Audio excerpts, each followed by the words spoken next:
We want to randomly select a name from this list. We have in this use case, we have a lottery and we have some winners or a winner. We want to pick a winner from this list of names, tickets, however much information else you have here.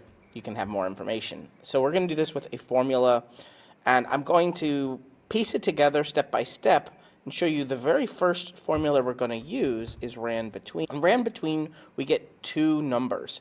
We have to have a low number and a high number. So in this case, I'm going to do 1, and I'm going to go down to the bottom of my list, and I'm going to see 52.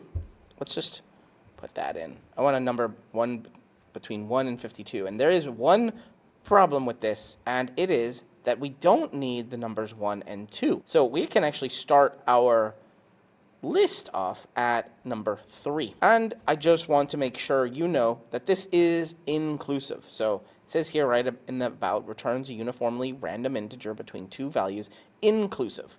That means that the number 3 and the number 52 are included in the potential list of numbers.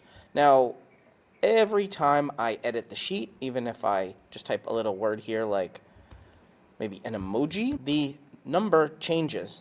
This is an iteration of the formula, and every time we edit, it's going to change. Just so you know that, let you know that.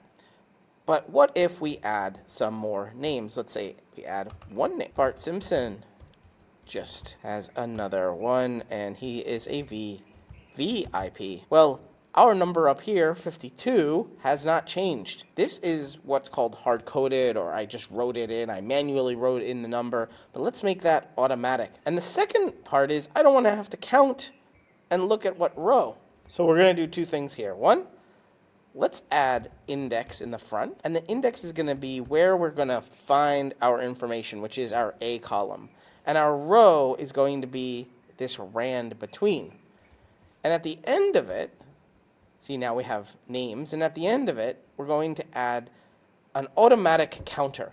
Now, let's use count A3 colon A. So we don't know the end of it, so we're just going to put A. We're not going to put a number there. But an interesting thing happens, and it's going to be very hard to show you, but count A is not going to count all of if there's blanks. So let's do count A here, count A3 colon A.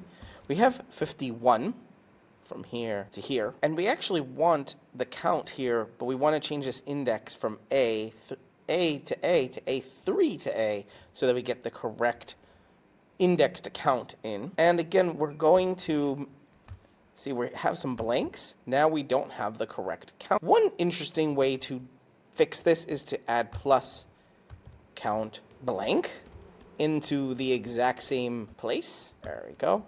Because if we do count A plus count blank here, A3 colon A, we're going to always have the correct information.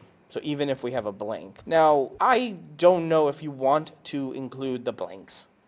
I don't know. But if you do, know that it will be included in the count, and so you might get a blank name. Totally fine in some particular cases, but what if we don't want to count those blanks? What I would recommend is something outside of formulas. I would recommend just sorting your sheet. So we can freeze this. I would just recommend kind of sorting your sheet here and just making sure you have the appropriate number in here. And I would not use count blank, in my humble opinion. I think it's a potential solution to a very interesting little problem. But I wanted to show you that so that you would know that it exists, a solution exists. So we have the winner's name, and we can take this winner's name, as long as we don't edit it, find it on here, and get the ticket. What if we want to grab their ticket number as well? We can do index B colon B, match, search this key in a range, search type 0, and we will, every time we edit the sheet, okay, we will get both the name and their ticket number.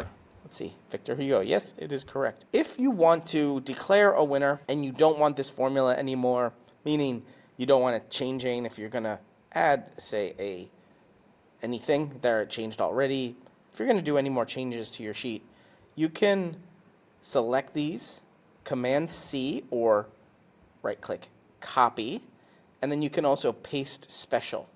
So copy, then paste special, values only, and now the formula disappears. We have a randomly picked winner, and we can redo that. Maybe we have another winner here, and we go equals, and we can do it all again, index and count all, and rand between. We can do another winner if you want. Hope that was really fun and interesting for you to select a random item from a list. You're watching Better Sheets here on YouTube. Make sure you check out this video or this video and subscribe right now to get more tips, tricks, how-tos, get more out of your Google Sheets than you ever have before. I'm excited to be making a ton more videos here. Ask me questions down in the comments and I will answer them in future videos. But for right now, right here, one of these videos is going to be your next Google Sheet.